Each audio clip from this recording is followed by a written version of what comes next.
Tonight on Tech Mode, we examine the digital legacy, the promises, the reforms, the investments, the controversies, and the unanswered questions surrounding 3 years of the Tinubu administration.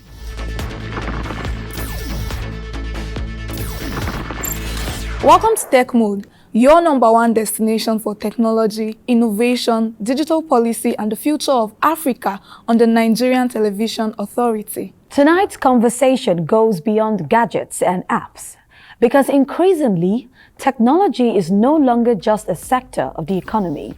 It is becoming the economy itself. And over the last 3 years, the Tinubu administration has repeatedly positioned digital transformation as one of the pillars of national development. But what exactly has changed? What has improved? What remains unresolved? Are Nigerians truly feeling the impact of these digital shifts? Because around the world, countries are competing aggressively for technological dominance. India invested heavily in digital public infrastructure through Aadhaar and UPI, creating one of the world's largest digital payment ecosystems. Estonia digitized almost every public service, reducing government bureaucracy dramatically. Rwanda deployed smart governance systems and nationwide fiber expansion to position itself as East Africa's innovation hub. The global reality is simple. Countries that fail to digitize risk being left behind economically. And Nigeria, with one of the youngest populations on earth, cannot afford that risk. Nigeria's tech ecosystem was already showing enormous potential. By 2022, Nigerian startups had attracted more venture capital funding than most African countries combined. Fintech companies like Flutterwave, Paystack, Moneypoint, and Opay were expanding rapidly. Nigeria became Africa's largest startup ecosystem. But there were more structural problems: investor uncertainty, forex instability, weak broadband penetration, regulatory inconsistency, infrastructure deficits, and perhaps most critically, many young Nigerians felt innovation was succeeding despite government, not because of it. Now, 3 years later, government says things are changing. The administration launched initiatives like the 3 Million Technical Talent Program, expanded broadband penetration goals, digital economic partnerships, AI strategy conversations, startup support frameworks, and deeper fintech integration. According to the National Information Technology Development Agency, Nigeria's digital economy contribution to GDP continues to grow steadily. And globally, investor conversations around Nigerian tech remains active despite economic turbulence. But here's the concern. Can ordinary Nigerians actually feel this transformation? Because for many startups, survival remains difficult. Energy costs are rising. Infrastructure remains uneven. Internet access is still expensive relative to income. And outside Lagos and Abuja, the digital economy still feels distant for millions. And this is where policy execution becomes critical, because globally, digital transformation succeeds when infrastructure scales beyond the elite urban clusters. India succeeded partly because digital identity systems reached rural communities. Kenya's M-Pesa succeeded because mobile financial infrastructure penetrated underserved populations. China's digital manufacturing boom succeeded because government aligned infrastructure, financing, logistics, and industrial policy together. So the question becomes, is Nigeria building a truly national digital economy or simply strengthening existing urban tech bubbles? Joining us in the studio today to unpack these numbers is Mr. Ogra, Senior Special Assistant to the President on Digital Engagement, Strategy, and New Media. He is fresh off a series of strategic projects and an election to the highest decision-making body of the World Federation of Advertisers. Welcome to Tech Mode, sir. Thank you very much. Mr. Ogra, let's start with the big vision. Critics, when this administration took office in 2023, said a $1 trillion economy driven by tech was just rhetoric. 3 years in, where is the structural evidence? So critics are, they're duty bound to be worrisome and to ask questions. But the truth is, when you look at the structural reforms that we've taken, when you look at, those things that we've put in place over the last 3 years under President Bola Ahmed Tinubu, then you know that the $1 trillion economy, with tech providing about 22% of that to our GDP, is very, very doable. And I would use a couple of numbers to explain this was why I think it is so. For the first time ever in Nigeria's history, over the years, people have been complaining that we needed to, allocate, a certain percentage of our budgets to infrastructure. For the first time, 2026 budget, Nigeria finally did that, about $14.2, billion, just to bridge the infrastructure gap, and that includes tech. Secondly, when you look at Nigeria's GDP, I know most people look at the GDP in dollar terms, in real terms, which is our nominal GDP, which, ranks us third in Africa and which is dependent on the fluctuation of the exchange rate of Naira to dollar. But when you look at what the real size of the Nigerian economy is, what our productivity can give, then you look at GDP PPP, purchasing power parity. And when you look at that number, Nigeria is number 19 in the world at about $2.42 trillion.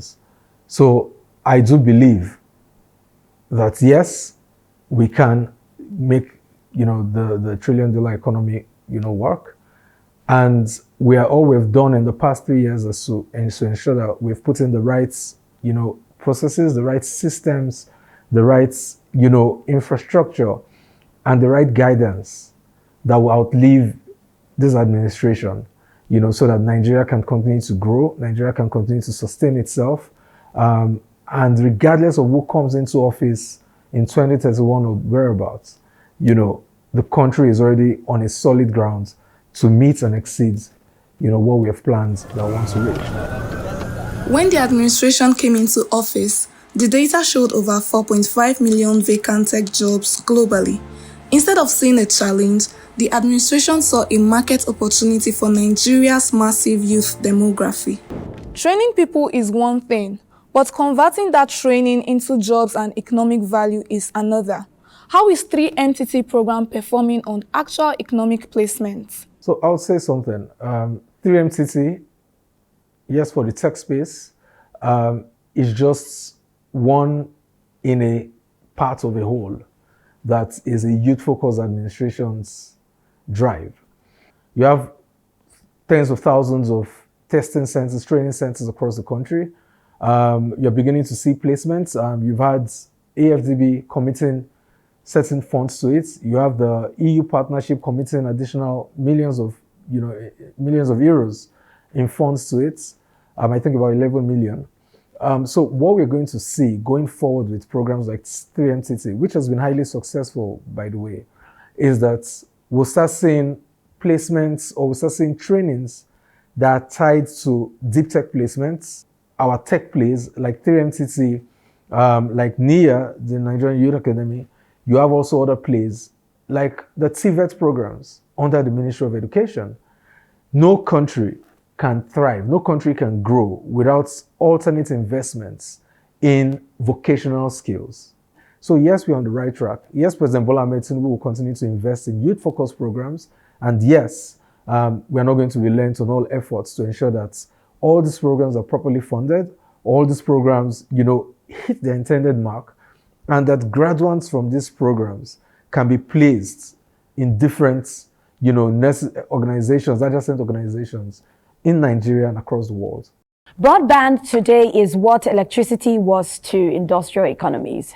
Without it, modern economies slow down. Remote work slows down. Digital education weakens. AI systems become inaccessible. Cloud infrastructure struggles. Fintech penetration becomes uneven. Especially in rural communities, Because while urban Nigeria debates AI and digital banking, many rural regions still struggle with stable internet access entirely.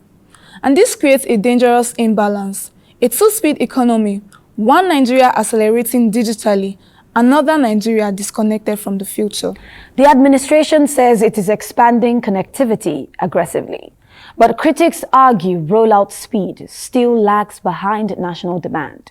And in today's AI-driven global economy, speed matters. Many rural communities still experience weak connectivity, and with artificial intelligence becoming infrastructure dependent, globally, how urgent is Nigeria's digital infrastructure race right now? I'm sure you've heard of Project Bridge. That's a project started under President Bola Ahmed Tinubu to move us from 30,000 kilometers of fiber cables that we have currently to 120,000. So under Project Bridge, we are going to be adding an additional 90,000 kilometers of fiber. And why? Broadband penetration in Nigeria used to be quite low. As of January this year, I think the numbers we are close to about 53 point something percent. It's not where we want to be. I think at this point we thought we would have gotten to about 60-70%, but the project is going on. AFDB, I think, committed $200 million to that too. The project is running under the Ministry of Communications, under Bosun Tijani. And what this project will do is connect all 774 local governments across the length and breadth of Nigeria to, fiber networks. In addition to that, I think about 13 states have given the right of way for the laying of these cables. So with that in place, you are going to see digital penetration rise. President Bola Ahmed Tinubu also announced, I think, as we've also added about 4,000, cell towers across the country just for rural telephony. So what this does for us as a country is that no one is going to be left behind in this race for technology across the world, in Nigeria at the very least. You will see more businesses coming up because, with access to technology, with access to broadband, with access to the internet, a lot more people are, more confident in opening up their businesses to the world, in doing new things. You would see schools across, all cadres, all levels of education, being able to train young Nigerians on digital literacy. You would see even government offices being able to perform, better because now they have access to internet, they have access to do things, and people can also track, governance at the local level, at the state level, at the federal level. And speaking of governance, one of the administration's most ambitious digital reforms has been the directives requiring all ministries, departments, and agencies, NDAs, to transition fully into the unified One Government Cloud, popularly known as the OneGov platform. The idea is significant: a centralized digital infrastructure designed to improve interagency coordination, reduce bureaucratic delays, strengthen data management, lower operational costs, and ultimately create a smarter, faster, and more transparent government. But in Nigeria, the conversation goes beyond ambition. Can digital governance truly improve transparency, public trust, and accountability within government institutions? Can these systems reduce duplication, leakages, and inefficiency across NDA? And perhaps most importantly, beyond policy announcements, what measurable progress has actually been made so far? So one thing I'm very proud of my principal, President Bola Ahmed Tinubu, for is that he's a talk and do president. The civil service, let's start with that. Across the civil service, you've seen digitization take place. What has that done? It means that now files can move from office to office, person to person, initiator to approver, up to the final payment points without paper exchanging hands. And then you go to the finance, government treasury, our revenue collection and everything. It has been mostly digitized. So things move across the entire government treasury space. without anybody going to influence it because, oh, your paper is in someone's hands. Our commonwealth must be protected. And one of the easiest ways for us to protect our commonwealth is by ensuring digitization. So this is one thing I know His Excellency, the President of the Federal Republic of Nigeria, President Bola Ahmed Tinubu, is not going to go back on. We'll only continue to get better. We'll continue to improve. And I urge every ministry, department, and agency to do what is best, to do what is, easiest and what is best for all Nigerians. Let us continue this digitization program because Nigerians deserve a government that is accountable. Nigerians deserve a government that is efficient. And Nigerians deserve a government that we can beat our chest on and say, oh, this works in Nigeria. But digital expansion also creates vulnerabilities, cybercrime, data privacy concerns, digital fraud, misinformation, online radicalization, and Nigeria remains one of the countries heavily targeted by cyber threats globally. Which means cybersecurity is no longer optional. It's national infrastructure. Because a digital economy, cyber attacks can disrupt banks, power systems, telecom networks, government databases, and public trust itself. And globally, countries are investing heavily in cyber defense capabilities. Where exactly is Nigeria positioned in this race? One of the first acts signed into law was the Nigerian Data Protection Act. That sets, the tone for the direction that this administration will take in terms of data integrity, in terms of managing the risks associated with moving digital. Alongside the NDPC Act, which also sets, created the Nigerian Data Protection Commission, and I'm sure we all see their work. NITDA is also coming up with new bills to ensure that the safety and security of government information, the safety and security of people's data. And then you also have the Nigerian Data Exchange. One of the issues that a lot of Nigerians have had is, why do we have, different numbers for different users? I have my NIN, I have my BVN, you have your license number, you have your passport number, you have this number there, you have that number there. It can be confusing. And when you cannot unify or have an API that allows you to match this number to this person or that number to this person, a single unified identity, then it becomes a problem. NIMC has done a lot of work in that regard. NITDA is doing a lot of work in that regard. And together, I'm sure that before the end of this year, we'll see it's already working, but we'll see, much wider acceptance. The new tax laws have come into play. Your joint tax ID right now cannot be gotten without your NIN. So those are ways by which we're integrating old data that were not formally on the system with, new data points that are gradually coming in. And over time, hopefully before the end of President Bola Ahmed Tinubu's administration, we'll see unified data points. Technology alone cannot fix a nation, but increasingly, no nation can compete without it. And perhaps that is the real story of the 3 last years. Not that Nigeria has fully transformed, but that the country has entered a race it can no longer afford to ignore. A race for infrastructure, for innovation, for talent, for digital sovereignty, for economic relevance itself. The opportunities are enormous. Africa's youngest workforce, one of the world's fastest growing startup ecosystems, a massive digital consumer market, but potential alone means nothing without execution. Because the future will not pause for hesitation. Artificial intelligence is evolving rapidly.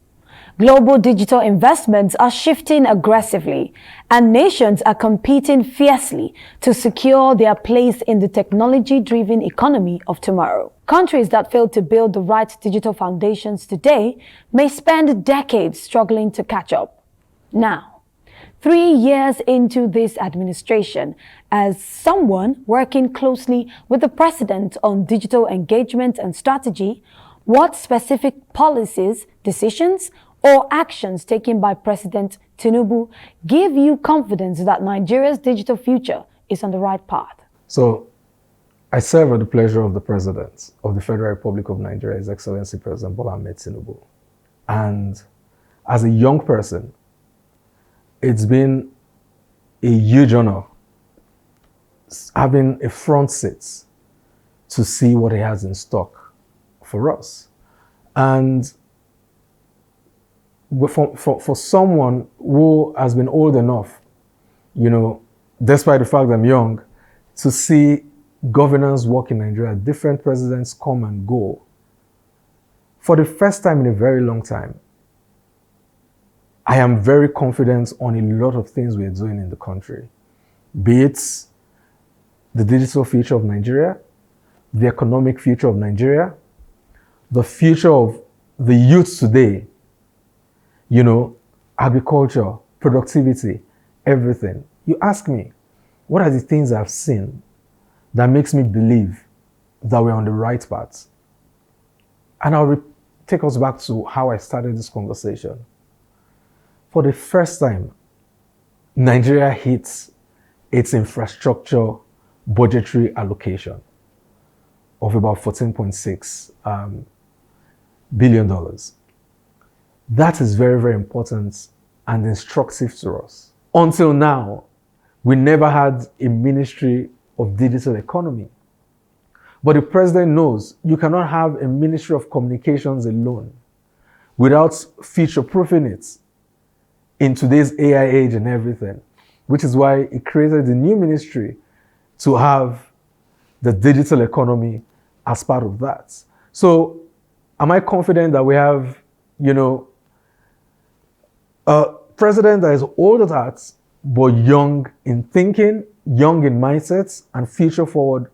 Yes. Am I confident that Nigeria is going to bridge whatever divides we have for us to be able to take full advantage of the fourth industrial revolution? Yes. Am I fully confident that Nigeria can play confidently in the age of AI?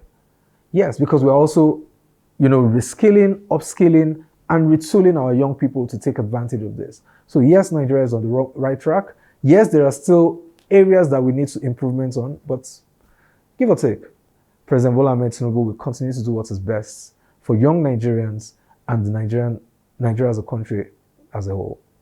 That debate is over. The real question now is, can leadership, infrastructure, policy, and innovation move fast enough to meet the scale of Nigeria's ambition? Mr. Ogra, as we are about closing out, what is the ultimate message to the young Nigerian builder, the developer, the tech entrepreneur, and the foreign investor watching this right now? The administration of President Bola Ahmed Tinubu has provided a rare opportunity for young Nigerians, individuals, business owners, students, entrepreneurs to win. I was at the Africa CEO Forum, and one thing that everybody kept saying, and you had 2,800 of the top CEOs across Africa, as well as 6 presidents and everything. One thing they kept talking of was Nigeria as if it was a newly discovered exotic bride. Do not allow pessimism. Do not allow politics. Do not allow naysayers to blind you to those opportunities. The resources are there. Go on any ministry's websites. You will see resources that are there to enable you to take advantage of something in this economy. The government will continue to do its part. Keep us accountable, keep us on our toes, but do it in a way that shows your love for your country, and you'll win in doing so. So beyond the statistics and the strategies, one important question remains. How do Nigerians themselves feel about the country's digital direction? What change have they noticed? What challenges still remain? And what are their expectations for Nigeria's digital future in the years ahead? We took to the streets to find out. Stay with us. We'll be right back. What I would say is you should make the internet more affordable, reliable, and make it of high speed So everyone should be able to afford it, irrespective of where they are coming from, whether you're rich or poor. You should just make it in a way that the poor and the rich can also afford it. You know, right now in Nigeria, most times we see that network is to cease. Like, you'll be operating your phone and then all of a sudden you're out of coverage, there's no network. So I feel like they should work towards fixing the network. It won't be a bad idea if there's a free Wi-Fi in our schools, offices, banks, everywhere. Our duty as journalists is to highlight both the progress being made and the concerns that still exist. And from what we've heard, Nigerians themselves have spoken. You've heard their expectations, their concerns, and also their hope for a more digitally advanced nation. But beyond the unprecedented level of technological penetration and digital advancement Nigeria is witnessing today, many citizens are now looking ahead. So tell us, should Nigerians expect the coming years to deliver something even bigger? A more connected economy, stronger digital infrastructure, deeper innovation, and a technology ecosystem capable of competing globally? In other words, is this only the beginning of Nigeria's digital transformation story? I think we've moved past the beginning. We are at the midpoint of our digital transformation story. The hardest thing to do is start. We have started under President Bola Ahmed Tinubu. We've put in, resources.